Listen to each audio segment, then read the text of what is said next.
B, kailan ba ako matatanggap ng mama mo? Kada nilang makikita niya ako, lagi siyang galit sa akin. B, huwag ka mag-alala. Ako bahala doon kay mama. Darating din yung panahon. Tsaka huwag ka madaming iniisip. Ako bahala doon. Kilala ka ng family ko, tapos hindi ako kilala ng family mo, tapos lagi pang galit sa akin yung mama mo. Huwag ka mag-alala. Papanindigan kita. Huwag ka nang umiyak. Huwag ka na rin malungkot. Iniisip yun. JC, Ma? Tita, huwag mo ako matita-tita ha. At ikaw naman, JC. Kaya pala hindi kita makita sa eskwelahan, nandito ka lang, nakikipagharutan ka sa kanya. Ano ka ba naman? Ang taas pa ng pangarap ko sa'yo. Papasok ka pa sa eskwelahan na kilala at magiging varsity ka doon. Pero anong ginagawa mo? Sinisira mo ang buhay mo ng dahil lang sa babae na yan. Mag-isip ka naman! Hindi kita pinalaki para lang pumatol sa isang klaseng babaeng yan na hindi ko alam kung saan ba nanggaling yan. Ma, tama na. Mahal ko si Yeng. Oh, kita mo, Yeng? O kung sino mong Poncio Pilato, ano mang pangalan mo? Wala akong pakialam. Ha? Yan ba tinuturo mo sa anak ko? Ang maging bastos? Ha? Bakit? Bakit mo ako pinipigilan? JC, magulang mo ako. At ipagtatanggal mo pa yan? Ang gusto ko lang naman, proteksyonan ka dahil mataas pa ang pangarap ko sa'yo. Marami pa akong gusto mangyari sa buhay mo. At ikaw naman babae ka, mag-isip ka naman. Ikaw lang ba sisira sa pangarap ng anak ko? tita, wala naman po kami ginagawang masama sa JC. Wala? Sigurado kang wala? Tignan mo nga ginagawa mo sa anak ko. Imbis na nag-aaral. Nasaan? Nasa bulak-bulang kasama ka. Tapos ngayon sasabihin mo sa akin, wala. Tita, mahal po namin ni JC ang isa't isa. Punyetang pagmamahal yan! Anong klaseng pagmamahal? Ano? Pag may nangyari sa inyong dalawa na buntis ka, ano masasabi mo bang mahal nyo ang isa't isa? Kung wala na kayong makain, maghihiwalay din kayo. At ano, masasabi nyo mahal nyo ang isa't isa? Ganun ba kadaling sabihin ang mahal nyo ang isa't isa? Kaya para sa inyo, madaling sabihin niya kasi hindi nyo pa nararanasan kung paano bumuo ng isang pamilya. Kaya nga, pinoprotektahan ko ang anak ko dahil gusto ko maabot yung pangarap niya. Kaya kung ikaw lang ang sisira sa pangarap ng anak ko, mabuti pa, umalis ka na.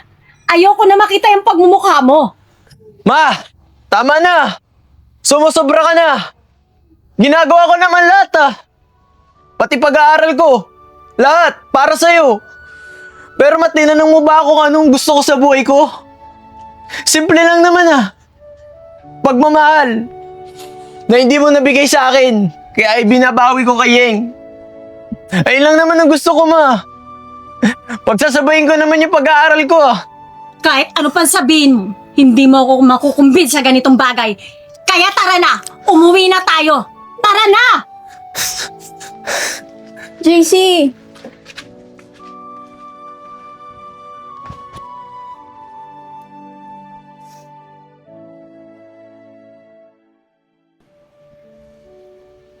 Hello, friend! Oh, My kamusta dear long naman? lost friend. Kumusta? Ayos naman, ito. Medyo busy. Ito, kababalik ko nga lang din dito sa Philippines kasi may mga kailangan asikasuhin sa company dito. Alam mo naman, nag-open ako ng iba't ibang branches all around the world. Wow! Buti ka pa. Pa-travel-travel ka lang. Ako, eto pa rin. Isang kahig, isang tuka. Kaya nga ako'y napasugod dito Kasi alam mo na may kiusap sana ako sa'yo na baka pwedeng wag mo naman tubuan yung dati kong utang sa'yo. Teka nga. Magkano nga ba yung utang mo pa sa akin? Hindi ko na rin matandaan. Yan kasi, sa dami ng pera mo, hindi mo na matandaan. Nasa 120,000 yun.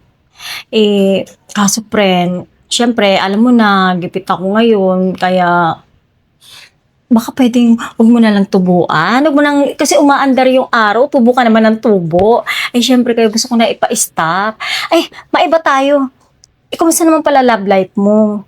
Naku, hindi ko na naisip yung love life na yan sa dami ng ginagawa ko, sa sobrang pagka-busy ko. Feeling ko nakakalimutan ko na rin yung sarili ko, friend. Pero Ewan ko, wala na akong time. Tsaka parang wala na akong interest sa mga ganyan-ganyan. Bakit mo naman natanong? Ikaw, pati love life ko, pinapakailaman mo. Hindi na lang yung utang mo yung gawa mo ng paraan. Naku, friend, tamang-tama. May papakilala ko sa'yo. Yung anak ko, ayun si JC, may uniko iho. Opo. Single yan. At saka sikat yan sa school nila. Tingnan mo naman, tall, dark, cute, and handsome. Bagay na bagay kay friend. Bigyan mo naman ng time yung sarili mo magmahal. Siya pala si JC. Tsaka, magmahal? Baka naman may girlfriend yan. Ano ka ba? Walang girlfriend yan. Di ba, JC, wala kang girlfriend? Halika nga rito, papakilala kita kay Star. Oh, di ba anak, wala kang girlfriend? Opo. Oh, wala siyang girlfriend. Bagay na bagay kayo, friend. Anong grade ka na nga ba? Senior high po.